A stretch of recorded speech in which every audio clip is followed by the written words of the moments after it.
Rizal ang ating pambansang Si Jose Casio Rizal Mercado Ito nga lang sa white paper, puro tungkol kayo Kasi you sa... asked me to ask questions on Meron din. Sagot yan. And the works of Rizal. Sige, pag-usapan natin yan. Pag-usapan natin kasi marami na yun. Sana? Nagpapadala ng alawin si mama.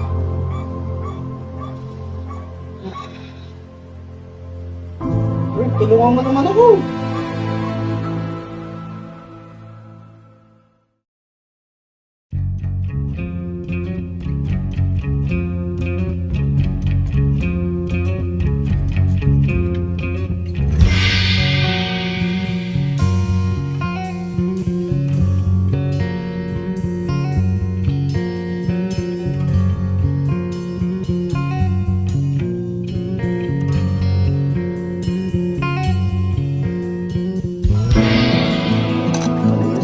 Malinis po.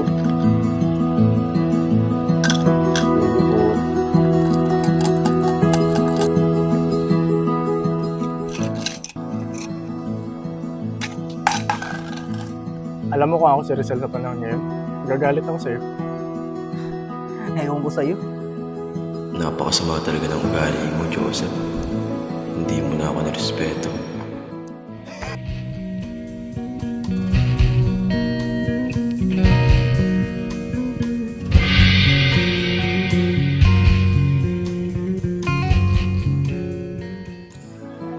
Ay, ba ito?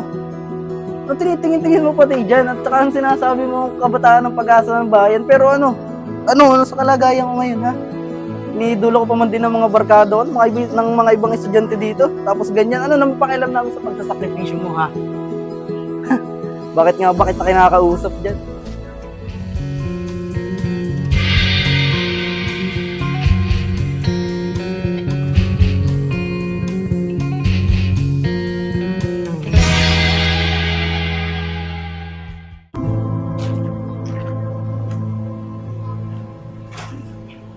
Parito kayo. Uy, tignan nyo.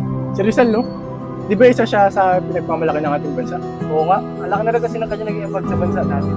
At sa lukuyan, nakapakipakinabang pa din. Uy, nakikinig ka pala kay Ma'am Lengguete. Pero ano kaya magiging opinion niya sa mga bagong teknolohiya saka sa politika ngayon?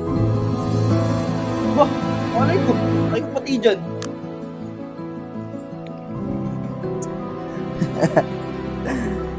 Ay. Kuya, baka may pera ka dyan. Pangkain ka.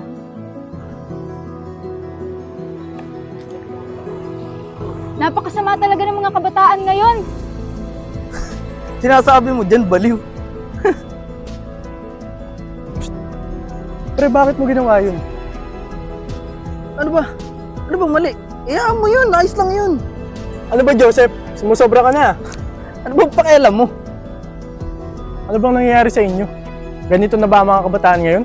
Lahat ng bagay na isinulat ko ay nakaugat sa katotohanan.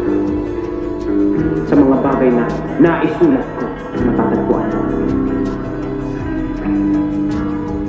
ang kanilang kasaysayan. Napakalayo na pala nung narating ng sangkatauhan.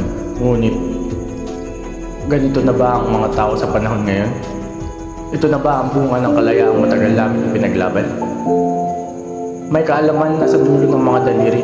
Ngunit bakit? Marami pa rin hindi din kalayaan ng magsalita. Ngunit tila natatakot pa rin ang ilan na sabihin ang katotohanan. May pag-ulad na sa paligid, ngunit bakit marami pa rin naiiwan?